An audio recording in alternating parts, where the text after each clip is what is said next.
one possibility, as long as we've got, well, let's do this. Let's start. So let's say we're doing 5, 7, and 2.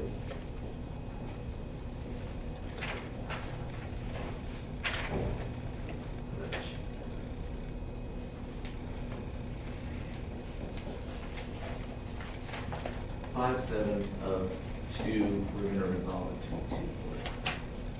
And so we're going to end up here, and here, and here, and here. We're going to do something like that, right? Or let's do the frustrated leading. Okay, but now let's say we got there. Let's say we were writing, and we got to the 2 chord. We knew that 2 was going to go on to 5, right? And so we wanted to strengthen this progression even further, and not just have this be a 2 chord, but as I was talking about earlier, maybe make this into a 5 of 5, a secondary chord. So we could go from 5, 7 of 2 to 5 of 5 to 5. Is that like, again, around the circle, working around the circle of fifths. So instead of arriving at the 2 chord, if I turn this into a major 2 chord, then this chord becomes 5 of 5.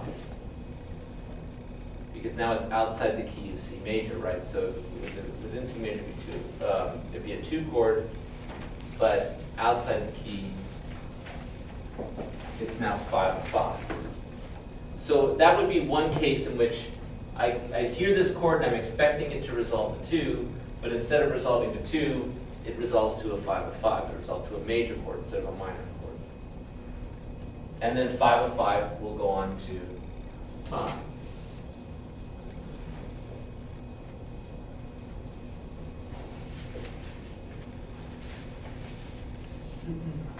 How long can you keep doing that before it starts sounding like a mess?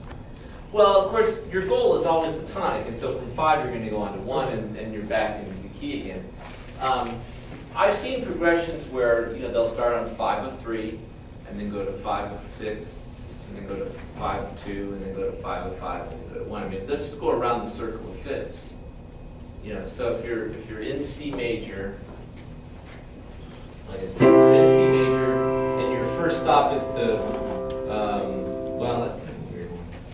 Let's say we go to 5 of 6, and then after we go to 5 of 6, we go on to 5 of 2, then we go on to 5 of 5, then we go on to 5, then we go on back to 1. You're always going to still kind of expect to come around the circle back to 1, but you could get to 1 and then do 5 and 1 to 4. You can modulate. You can keep going around the circle. In fact, composers do that a lot. If you listen, especially in the classic era, in the development section of some symphony or sonata or whatever like that, they'll start at one place in the circle and go around the circle until they want to get off.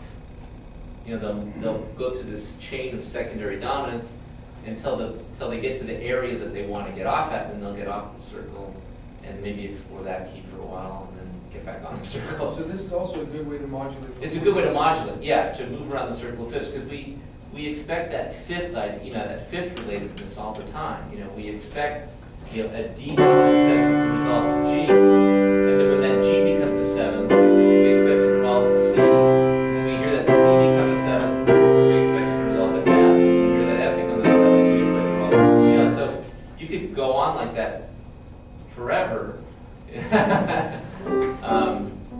and get to some other key, and get to a remote key.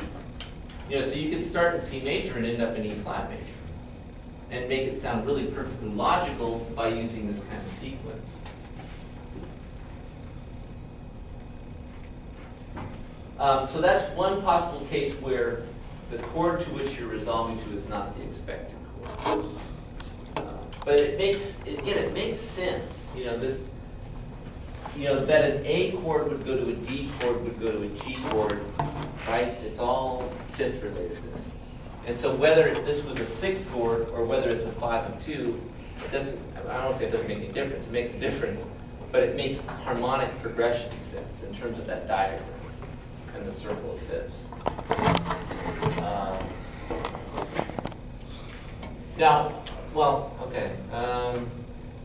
By the way, so two things. One, I've been using dominant sevenths a lot. I tend to like those as secondary dominants, but you could also use just a triad. So that doesn't have to be a dominant seventh chord. A secondary dominant can be a triad, or it can be a seventh chord. Okay? So a secondary dominant could just be the triad itself, or it could be a seventh chord. I like the dominant sevenths because they tend to have the biggest pull. And so for demonstration purposes, like, yeah, that really works, you know. Whereas a triad, I don't want to say it's boring, but you know, here's 5 of 2, and here's it resolving to the triad, and then that triad going to 5. You know, it's okay. It's works. What is it, secondary dominant if it's just a triad? Well, yeah, because it's not a dominant. When they say secondary dominant, they're not talking about the dominant seventh chord, they're talking about the relationship to the chord itself. It is the dominant of this chord. So the D is the dominant. That's what they're referring to when they say secondary dominance.